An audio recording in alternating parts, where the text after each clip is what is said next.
नमस्ते दोस्तों। मेरा नाम राहुल है। कुछ दिनों पहले की बात है। गर्मी के दिन थे और मैं अपने बचपन के दोस्त के साथ उसके खेत में घूमने गया था। लेकिन मुझे ज़रा भी अंदाज़ा नहीं था कि मेरा बचपन का दोस्त ऐसा निकलेगा, जिसने मुझे एक पल में ही अपने केले से बेहोश कर दिया था। वह रात मेरी ज़िंदगी की सबसे दर्दनाक रात में बदलने वाली थी, जिसे मैं अपनी ज़िंदगी भर में कभी भूल नहीं पाऊंगा। दोस्तों, अगर आपको कहानियाँ सुनना पसंद है तो इस चैनल को सब्सक्राइब ज़रूर करें, ताकि हर नई कहानी सबसे पहले आप तक पहुंचे। आज की कहानी बचपन के दोस्त के साथ बिताई हुई एक रात की है, जो मेरे जीवन की सबसे मज़ेदार रात बन गई।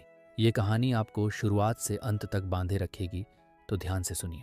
मेरा नाम राहुल है और मैं 22 साल का हैंडसम लड़का हूँ। मैं अपने माँ बाप के साथ दिल्ली में रहता हूँ। मेरे पापा एक सरकारी बैंक में मैनेजर का काम करते हैं और मेरी माँ घर के काम करती है। मेरी उम्र लगभग 22 साल है और मैं दिल्ली के स्वामी विवेकानंद कॉलेज में पढ़ता हूँ। और ये मेरी डिग्री का आखिरी साल था, जिसे कंप्लीट करके मुझे सरकारी एग्ज़ाम की तैयारी करनी थी। मेरे एग्ज़ाम खत्म हो गए थे और मेरे पापा ने सरकारी एग्ज़ाम की तैयारी करने के लिए मुझे कुछ कोचिंग क्लासेस में एडमिशन करा दिया था। मेरे माता पिता मुझ पर बहुत गर्व करते थे और मुझे अपने गोल्स को पाने के लिए पूरा सपोर्ट करते थे। मुझे खाना बनाना भी बहुत पसंद था और मैं अक्सर अपने माँ बाप के लिए नए डिशेस बनाता था। एक दिन मैं अपने कोचिंग क्लासेस को ख़त्म करके अपने घर वापस जा रहा था। तभी मेरे नंबर पर एक अनजान नंबर से कॉल आता है। मैंने कॉल उठाकर कहा, हेलो कौन? ऐसा मैंने कहते ही वहाँ से कॉल कट हो जाता है। मैंने फिर से कॉल लगाने की कोशिश की तो वह नंबर बार बार बिजी दिखा रहा था। मुझे कुछ भी समझ नहीं आ रहा था कि किसने कॉल किया है। मैंने ज़्यादा सोचा नहीं और अपने घर की तरफ लौट गया। घर जाकर देखा तो माँ की तबीयत थोड़ी खराब लग रही थी। उन्होंने मुझसे कहा, बेटा आ गए, जाओ हाथ पैर धो लो और मेरे लिए एक बढ़िया सी चाय बना दो। मेरा सर बहुत दर्द कर रहा है। मैंने ठीक है कहा और चाय बनाने लगे। मैंने चाय को कप में भर दिया और अपनी माँ को चाय देने के लिए जाने लगा। तभी मेरे फ़ोन की घंटी बजी। मैंने फ़ोन देखा तो मेरे चाचा ने कॉल किया था। मैंने कॉल उठाया और हेलो कहा। चाचा रोते हुए कहने लगे कि बापू नहीं रहे। इतना मैं सुनकर शॉक हो गया और मेरे हाथ से चाय का कप नीचे गिर गया। मेरी माँ आवाज़ सुनकर कहने लगी, क्या हुआ राहुल, चाय का कप क्यों गिरा दिया? मैं अपने दुखी आवाज़ से कहने लगा कि बापू नहीं रहे। इतना मेरी माँ सुनकर ज़ोर ज़ोर से रोने लगी। तभी मेरे चाचा कहने लगे, बेटा जल्दी अपने माँ बाप के साथ गांव आ जाओ। मैंने ठीक कहा और फ़ोन रख दिया। मैंने जल्दी से पापा को फ़ोन किया और उन्हें सारी बातें बता दी। वह जल्दी से घर आ गए और हम तीनों जल्दी से अपनी कार में बैठकर अपने गांव रामपुर जाने लगे।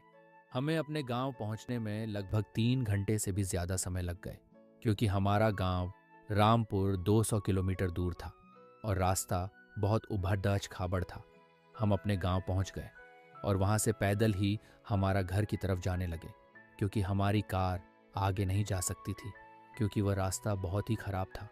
इसलिए हमने पैदल चलने का ही सोचा और अपने घर पैदल चल पड़े। घर जाकर देखा तो मेरे बापू मतलब दादाजी को अंतिम यात्रा ले जाने के लिए निकलने ही वाले थे। मेरे चाचा चाची और दादी रो रहे थे। हमारा पूरा परिवार दुखी था। हमने दादाजी का अंतिम संस्कार किया और हम 3 दिन वहां रुककर घर जाने के लिए निकलने का सोच रहे थे। एक दिन मेरे माँ पापा ने चाचा से कहा, चलो अब हम चलते हैं, वहाँ और भी काम पड़े हैं, अगले साल हम फिर से आ जाएंगे।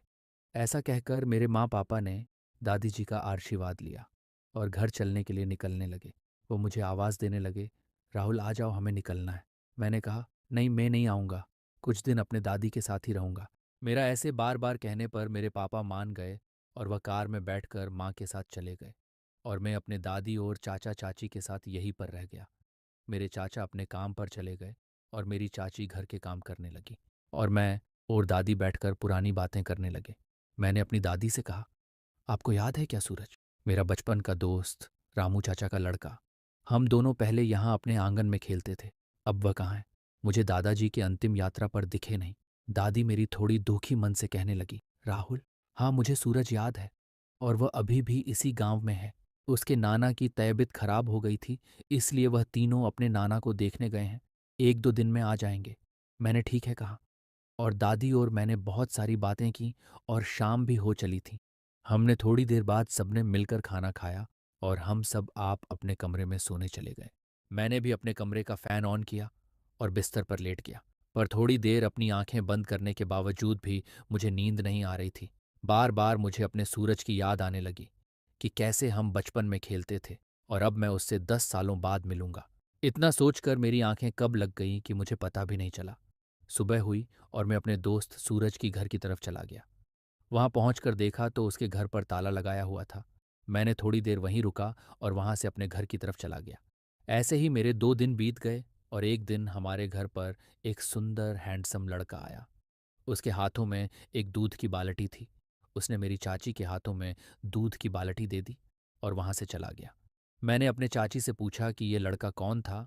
मेरी चाची ने बताया कि यह सूरज है। मैं यह सुनकर थोड़ा शॉक हो गया, क्योंकि सूरज बचपन में बहुत मोटा था और आज इतना हैंडसम और उसके सिक्स पैक टी शर्ट से ही बाहर दिख रहे थे।